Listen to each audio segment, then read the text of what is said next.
बनके बाबा मुरली वाले।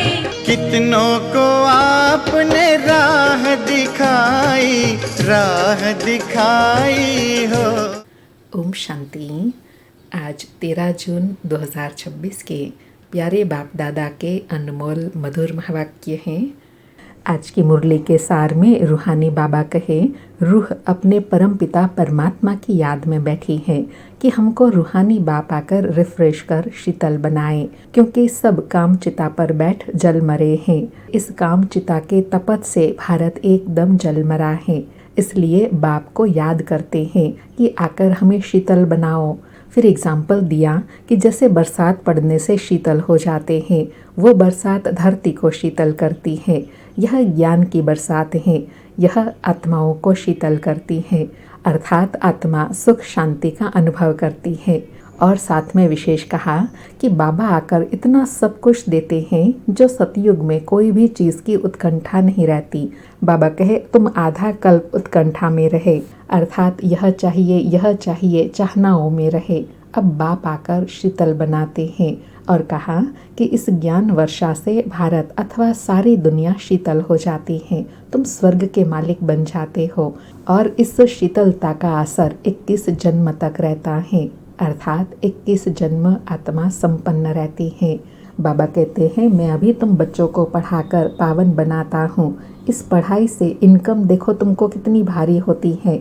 आधा कल्प के लिए तुम तकदीर बनाते हो। फिर बाप समान निरअहंकारी बनने के लिए कहा कि शिव बाबा कितनी बड़ी अथॉरिटी होते हुए भी उनको कोई अहंकार नहीं है, लेकिन यहाँ थोड़े भी पोजीशन वाले होते हैं तो कितना नशा उनको रहता है।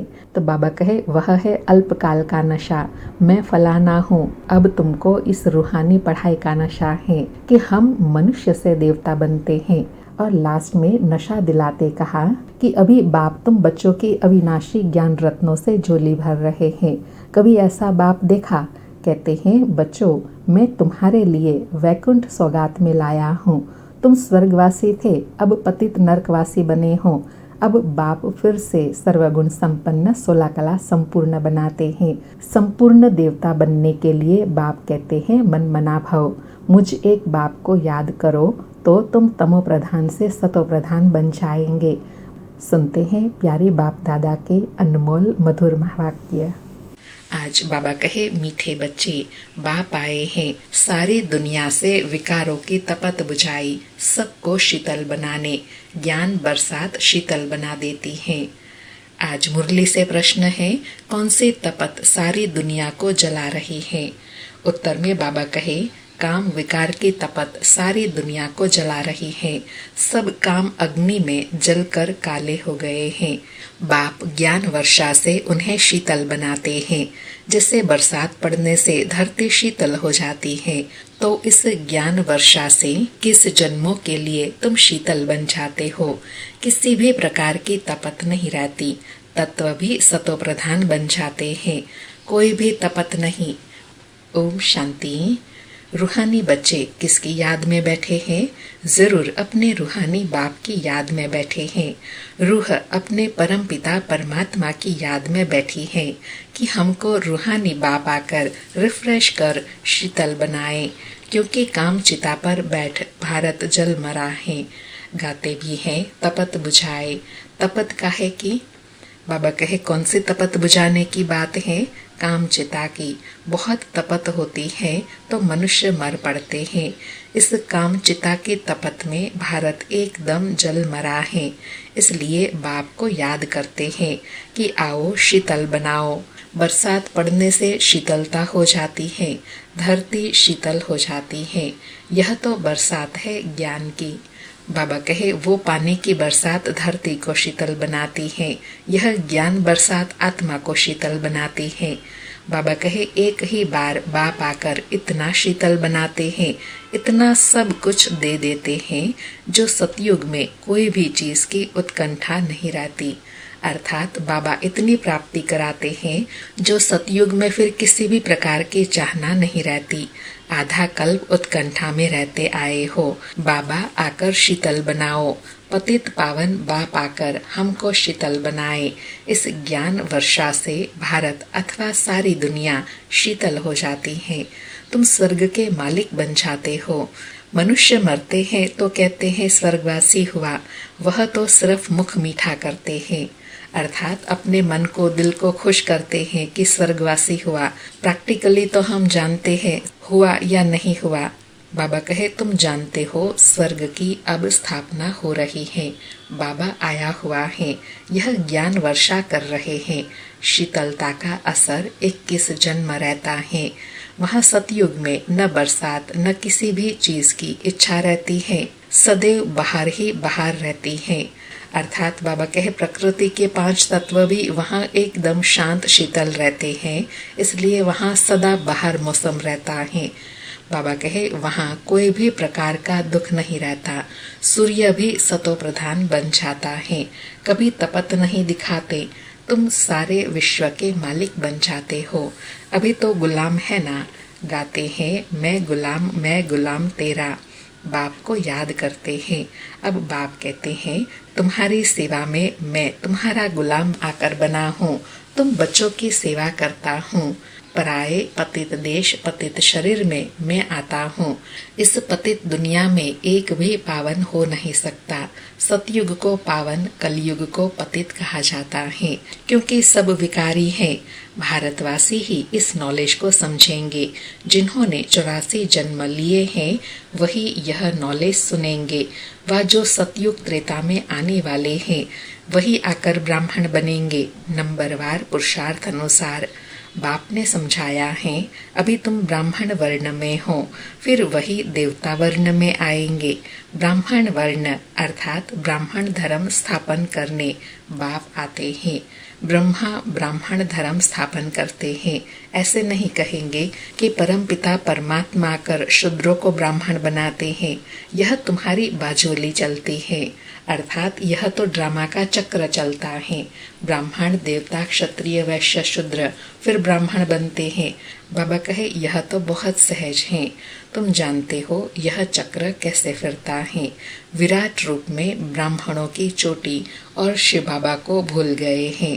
कहते हैं देवता क्षत्रिय वैश्य शूद्र, फिर शूद्र से देवता, अब ब्राह्मण कहाँ गए। ब्राह्मण लोग गाते भी हैं ब्राह्मण देवताई नमः। अब प्रजापिता ब्रह्मा की वंशावली कहाँ गए। प्रजापिता ब्रह्मा का नाम कितना बाला है, चित्रों में भी कितना भूल कर दी है।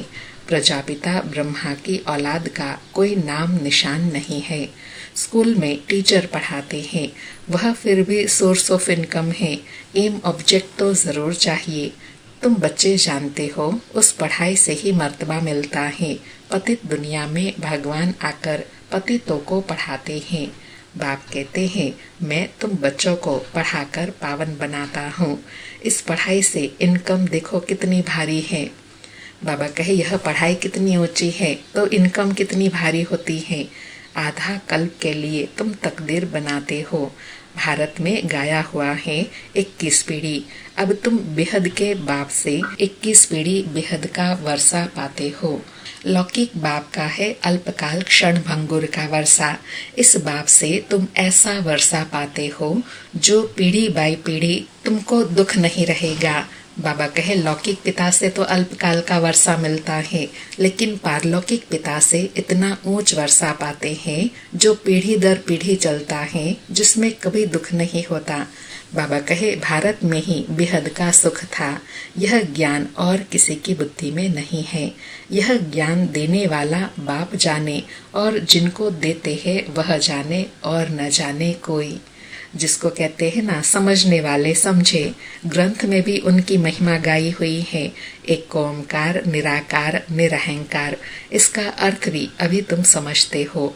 वह तो सिर्फ गाते हैं निरहंकारी। इतनी बड़ी अथॉरिटी होते हुए भी उनको कोई अहंकार नहीं है। यहाँ थोड़ी भी पोजीशन वाले होते हैं तो कितना नशा उन्हों को रहता है। वह है अल्पकाल वाले मर्तबे का नशा कि मैं फलाना हूँ। अब तुमको इस रूहानी पढ़ाई का नशा है। तुम्हारी आत्मा अभी जानती है, क्या जानती है? आत्म अभिमानी बनना है, तब ही बाप को याद कर सकेंगे। बाप के साथ योग टूटने से माया का गोला लग जाता है, मुरझा जाते हैं। याद करते रहे तो खुशी का पारा चढ़ा रहे। कोई बड़ा इम्तिहान पास करते हैं तो खुशी होती है, समझते हैं बस इसके ऊपर कोई पढ़ाई नहीं है। तुम भी जानते हो हमारी इस पढ़ाई से ऊंच और कोई पढ़ाई है नहीं। बाबा एग्जाम्पल देकर नशा दिला रहे हैं कि जैसे ऊंची पढ़ाई पढ़ने वाले को कितना नशा और खुशी रहती है कि इस पढ़ाई से ऊंची कोई पढ़ाई नहीं जो हम पढ़ रहे हैं। ऐसे बाबा कहे तुमको भी नशा है कि हम जो पढ़ाई पढ़ते हैं इससे ऊंची कोई और पढ़ाई नहीं। बाबा कहे इन लक्ष्मी नारायण ने पास्ट में जरूर ऐसी पढ़ाई की है, राजयोग सीखे हैं, तब महाराजा महारानी बने हैं। राजयोग तो मशहूर है, परम पिता परमात्मा आकर राजयोग सिखाते हैं स्वर्ग के लिए। कहते भी हैं पास्ट में ऐसे कर्म किए हैं तब यह बने हैं।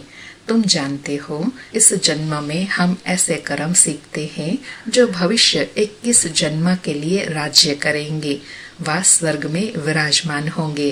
बाबा कहे यह कर्म का ही फल है जिसके आधार से तुम 21 जन्मों के लिए राज्य भाग्य पाते हो। बाबा कहे यथा राजा रानी तथा प्रजा भी है ना, राजधानी है ना। बाप आए हैं राजधानी स्थापन करने, फिर तुम आकर 21 जन्म पालना करेंगे। 63 जन्म तो दुख भोगा, वह सब खत्म हो जाएंगे। भारत को स्वर्ग कहा जाता है, अभी तो नर्क है। सृष्टि कितनी बदल गई है, वह राजाई कहाँ चली गई।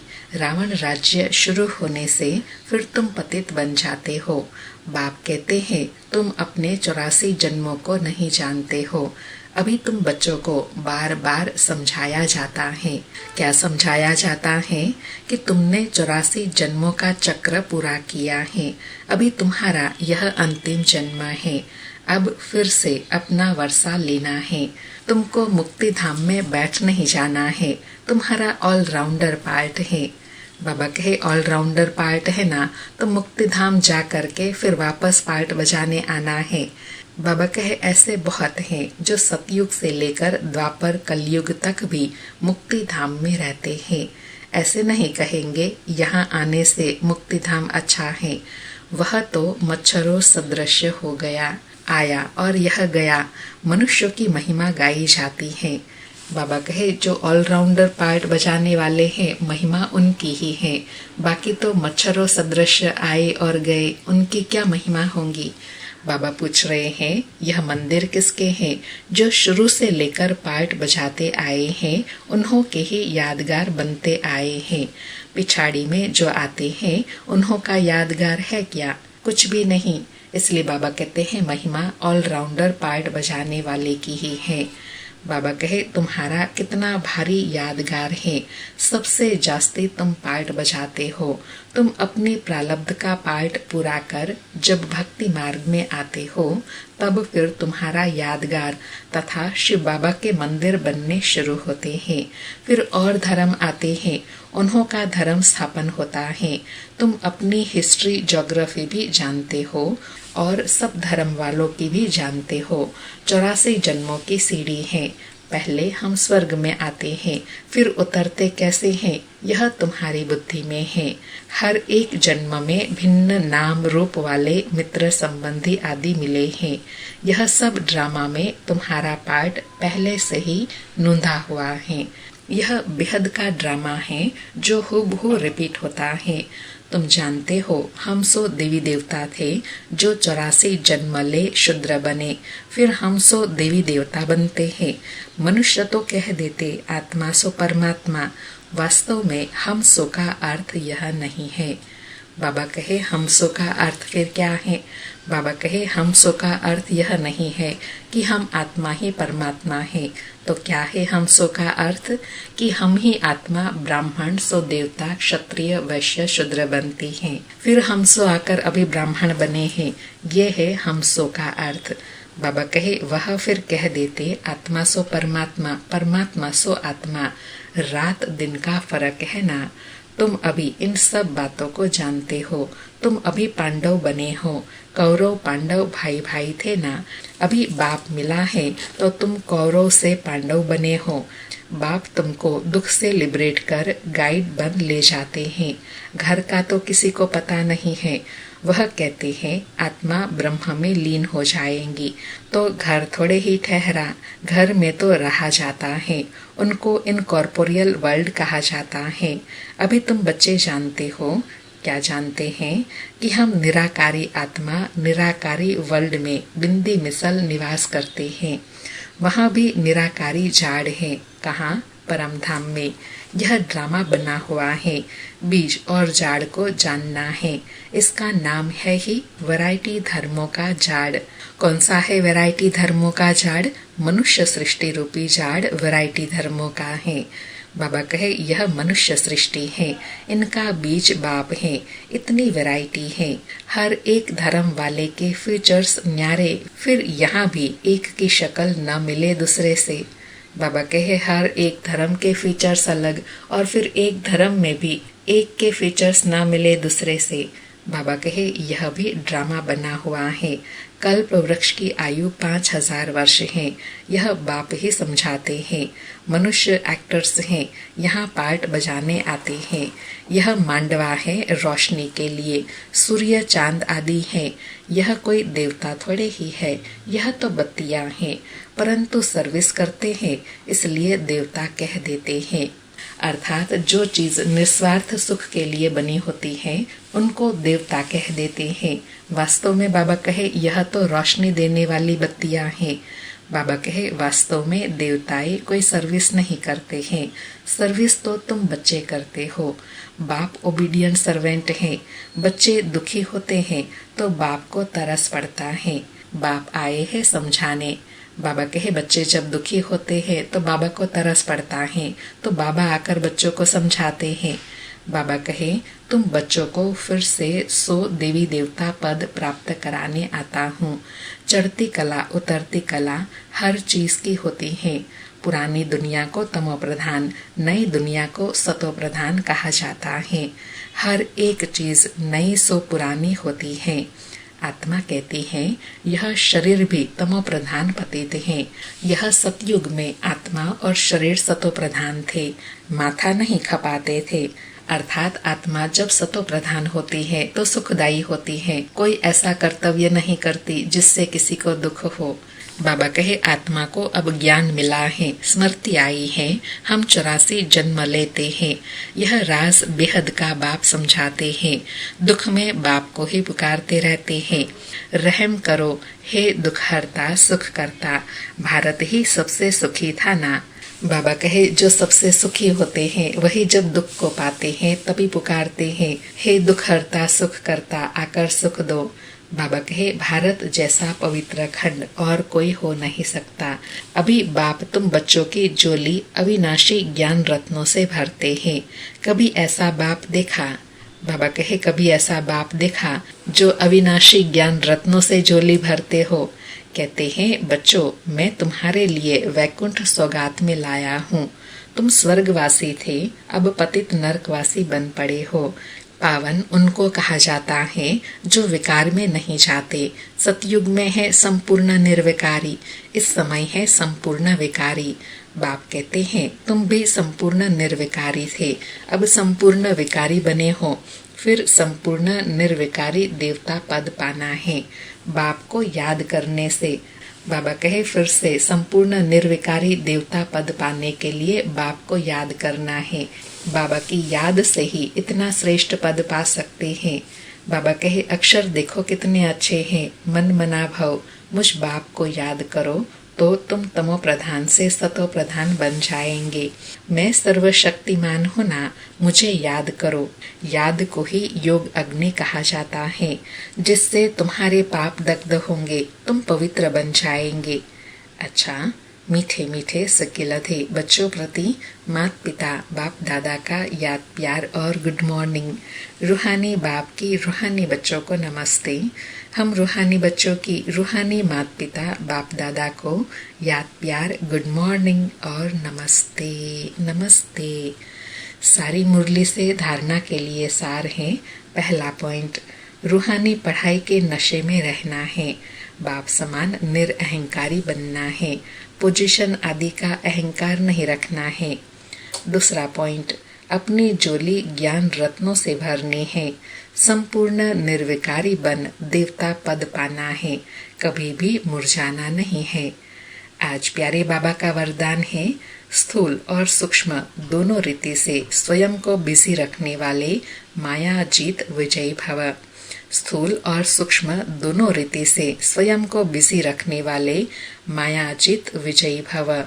स्पष्टीकरण है, स्वयं को सेवाधारी समझ अपनी रुचि उमंग से सेवा में बिजी रहो तो माया को चांस नहीं मिलेगा। जब संकल्प से बुद्धि से चाहे स्थूल कर्मणा से फ्री रहते हो तो माया चांस ले लेती है। लेकिन स्थूल और सूक्ष्म दोनों ही रीति से खुशी खुशी से सेवा में बिजी रहो तो खुशी के कारण माया सामना करने का साहस नहीं रख सकती। इसलिए स्वयं ही टीचर बन बुद्धि को बिजी रखने का डेली प्रोग्राम बनाओ तो माया जीत विजय बन जाएंगे। बाबा ने माया जीत विजय बनने की सहज विधि बताई कि अपने मन बुद्धि को बिजी रखो। उसके लिए मन बुद्धि को प्रोग्राम दे दो और जितना बिजी रहेंगे उतना उन्नति होंगी, खुशी रहेंगी। और जहाँ खुशी होंगी वहाँ माया के आने का साहस ही नहीं रहेगा। आज का स्लोगन है, निश्चय और फलक से कहो बाबा मेरे साथ हैं तो माया समीप आ नहीं सकती।